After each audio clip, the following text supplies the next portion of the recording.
So what's up mga ka-action, muli naman po tayo nagbabalik sa ating panibagong video, panibagong reaction mga ka-action, mga kakamping.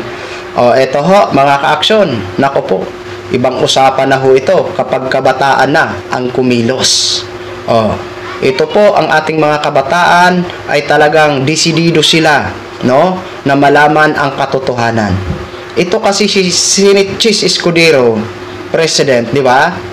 Napakaano naman ito? Lagi na lang tayo ang naghihintay. 'Di ba? Kailan pa ba pinasa ng Kongreso ang impeachment na 'yan? February 5 pa po. Nag-schedule sila June 2 kung hindi ako nagkakamali, correct me if I'm wrong. Na delay na naman. Nagsunod naman silang schedule, delay na naman. Pangalawa na po 'yun, mga ka-action. Ngayon, umaasa naman tayo kung kailan sila mag-reschedule para mag-convene sila sa Senado sa 28th Congress. 'Di ba? Oh, ano ba ang trabaho sana ng Senado kapag maipasa na ito ng Kongreso sa Senado? Napakasimple. Napakasimple mga ka-action. Shall to proceed forthwith. Dahil yan ang nakasaad sa Constitution. Pero anong nangyayari? Nasunod pa ba ang Constitution? Wala. 'Di ba? O kaya itong ating mga kabataan ngayon, kumikilos na at nanawagan kay Senate Vice President Escudero na mag-inhibit ho siya mga ka-action. Di ba?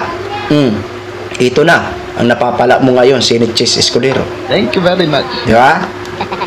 Ito po, pakinggan at panoorin po natin itong ating mga minamahal na mga kababayan, na mga kabataan. Ang sinisigaw ho nila dito, Kumbik Saranaw. Kumbik Saranaw. Kumbik! Kumbik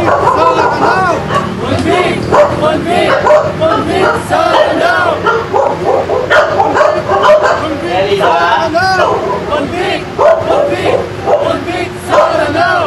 Gusto natin magpasa ng open letter para dun sa opisina ni Senator Chis Escudero na siya mismo umatras na, mag-inhibit na doon sa kanyang pagiging senator judge, sa kanyang pagiging presiding officer doon sa impeachment ni Sara Duterte.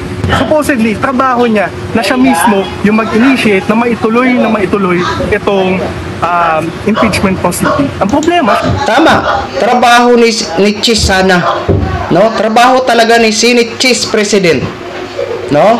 Nagumalaw-galaw siya. Pero anong nangyayari? Delay palagi mga ka-action. 'Di ba? Kaya hindi ho natin masisisi ang ilan sa ating mga kababayan kung manawagan na kay Chis na mag-inhibit na lang siya. Pati tayo nananawagan. 'Di ba? Oh, kasi tayo na lang ba na taong bayan ang lagi na lang naghihintay sa kanila? 'Di ba?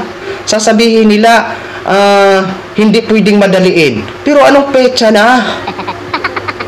Maglilimang buwan na po yan nakatingga ang usapin dyan. Ang gusto namin simulan nyo na ang trial. Diyos ko po. siya mismo yung number one na balakid dito sa proseso na ito. Siya mismo yung gumagawa ng mga dahilan para magkaroon pa ng avenue itong mga gaya ni Cayetano, mga gaya ni Bato, na magpukol ng mga dahilan, magpukol ng mga issue tungkol sa constitutionality na supposedly simula pa lang na-resolve na at simula pa lang nagtutuloy-tuloy na tayo noon pa mang simula nung taon na ito. Sa ngayon, nakikita nga natin wala siyang interest kundi panatilihin lang yung kanyang connection, panatilihin yung kanyang posisyon, no? Panatilihin na yung mga kaalyadong niya ngayon, kung Duterte man yung malakas ngayon sa Senado, Duterte pa rin siya. At kung Marcos man yan, Marcos pa rin siya. Wala siyang sariling pagtindig dito sa isupay na ito. Nananawa. Kumbaga, ano to, si Chis, kumbaga namamangka sa dalawang ilog. Diba? Alam naman po natin, ang dalawa nating senador, si Kiko, si Bam, may plano na sumapi sa majority block. Na kung saan kasama din ang mga Duterte na senador. Pero naiintindihan ko po ang dalawa kung bakit sila sasapi dyan sa majority block. In-explain na po natin, diniscuss na po natin yan. Di ba? Kaya, parang ano to si Chis, namamangka sa dalawang ilog. Parang ganun eh. Di ba? Nanawagan na kami matagal na mag-inhibit si Senator Chis. Pero, andito kami ngayon, umagyo man, umulan man, Kasi hindi na dapat pang patagalin na nandyan siya.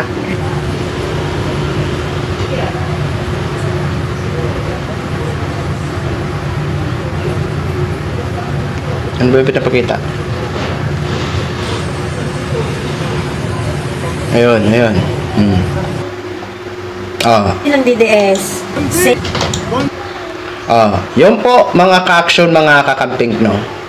Kaya sabi ko, nako, iba ito. Pagkabataan ng kumilos.